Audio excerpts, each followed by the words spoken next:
Greetings, Church of Ascension. I hope you're having a great week. A lot goes on at Church of Ascension that many people don't know about, a lot of things behind the scenes. And that's true of every church that I've worked at. It's the way the Episcopal Church kind of functions.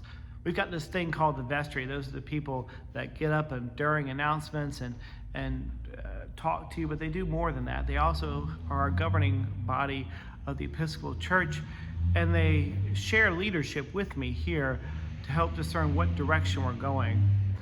We met with the new vestry for this incoming class last weekend. We met Friday and Saturday, had a great time up near Helen, Georgia, and we talked about the direction of the church, what are our priorities, what do we want to do for the coming year.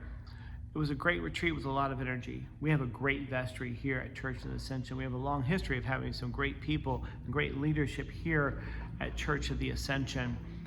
And as we mapped out kind of where we go and where we think we want to go and our priorities, I've realized that we cannot do this work alone. We need you all to join in at certain points.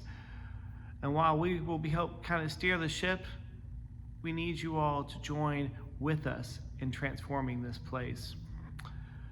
Church of the Ascension is at a great moment in its history.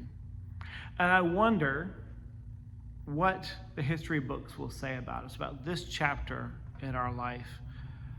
As Bartow County continues to grow and is projected to grow even more in the next coming years, we have to decide how we are going to respond to that. Now, inevitably, there will be some changes that we have to make, because you can't, that I know, have growth without some sort of change.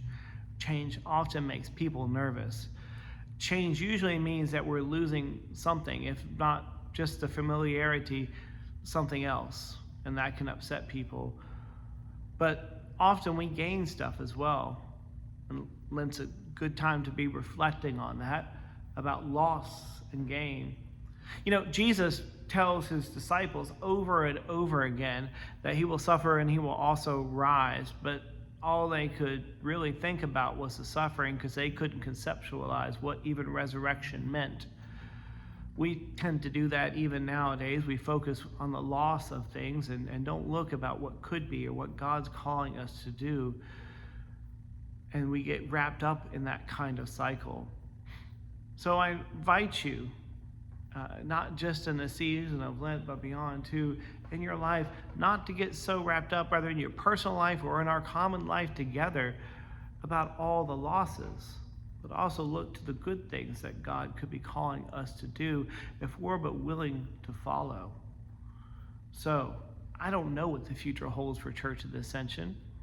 I know that it is something good, and I know that we have an opportunity to respond to growth and to bring people into this church that is different than almost any other church in Cartersville.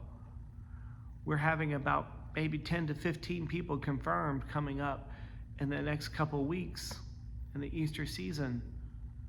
God is doing something here. I hope that we have the courage and the perseverance to join in on what God is doing, and I'm sure we will see amazing things. See you this Sunday. Take care. God bless.